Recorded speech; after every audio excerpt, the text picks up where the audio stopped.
So, you must have seen it. George Osborne's wedding day was slightly disrupted by apparently, according to BBC News, Just Stop Oil. So, first of all, there's a lot of outrage on Twitter. Oh my god, this is terrible. I disagree with this man politically, but not on their wedding day. No, no, no, no. Well, first of all, Just Stop Oil's Twitter account has actually tweeted out and said it's not to do with Just Stop Oil themselves. I'm not going to read the whole thing because it's long. But Confetti Gate, they've called it, a statement from Just Stop Oil. The lady who threw confetti in Britain, probably Brutton, yesterday was upholding a tradition that is common across many cultures.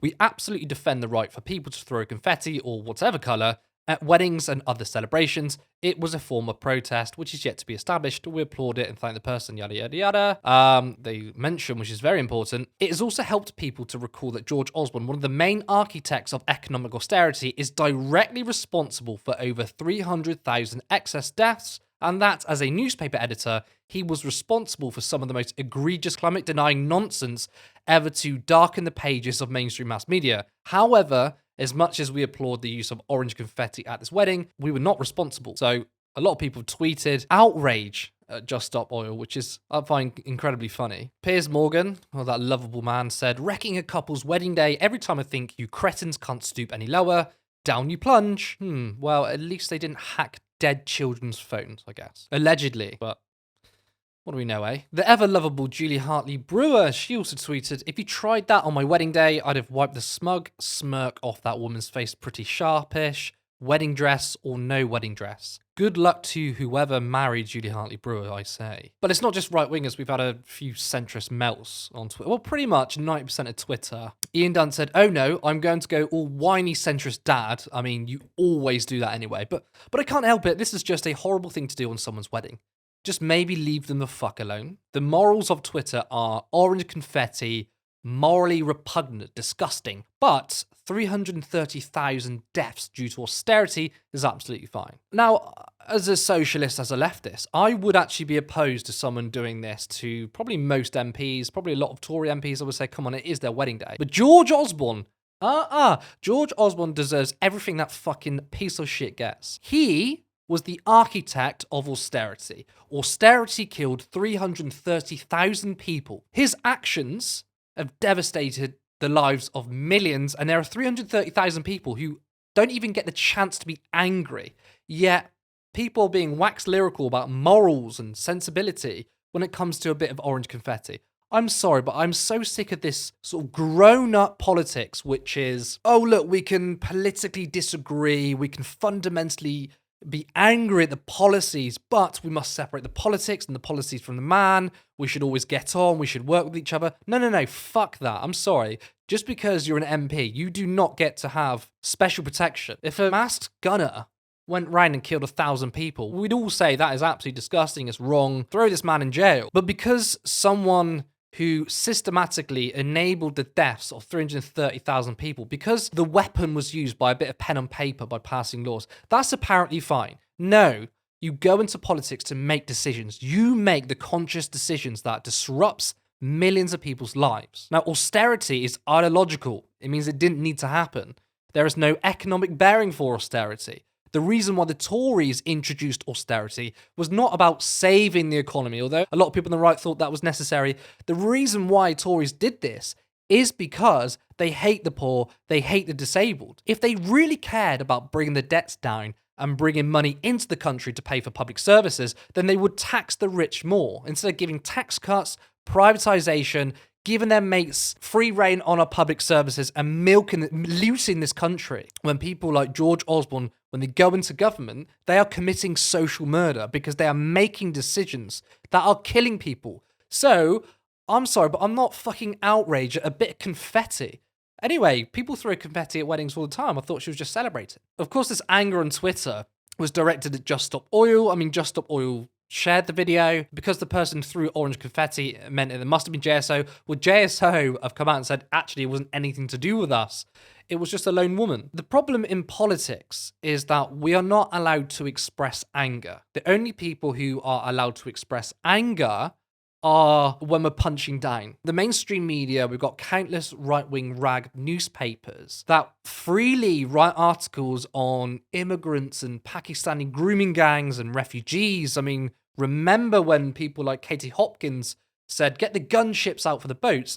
That is all absolutely fine. You can do that. But if you express anger the other way, which is towards the powerful, oh, we draw the line there. That woman, I have no idea who she is. Don't know why she did it. But if it's due to austerity, then that person has a right, a political right, a freedom of expression to show her anger.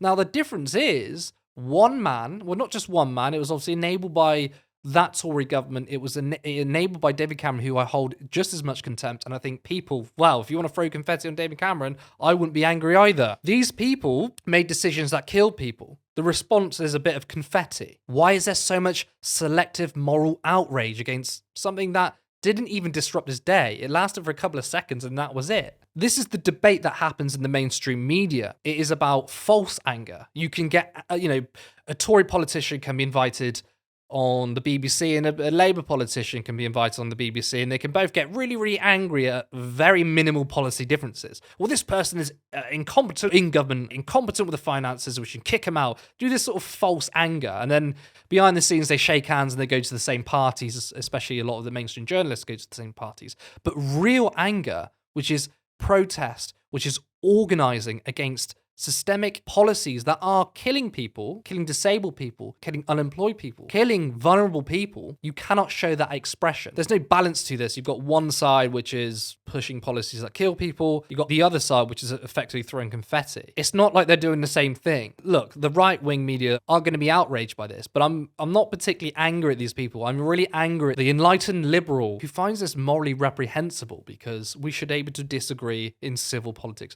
I'm sorry, but politics has never been civil. Politics has always been about a war. That's a good thing. I think politics should be about winners and losers. The difference is who are the winners and who are the losers. So since forever, we've always had winners and losers. The problem is the losers are the working class, people of color, marginalized communities, refugees, migrants. And the winners are the fat cats at the top. I think, yes, a political war is absolutely fine, but it should be the working class against the very richest. So there has never been civility in politics because politics changes people's lives fundamentally and it can lead to the deaths of many people. If you engage in this kind of civility politics bullshit, then you're automatically siding with power because you're not responding in any real way, are you? I mean, if you're just going to say, well, I disagree and write an op-ed in The Guardian or The Independent saying, well, I fundamentally disagree with this man, George Osborne's policies, but we have to remain calm and adult-like. You are supporting them really, aren't you? Because unless you're angry and unless you're willing to fight against these politicians and the system,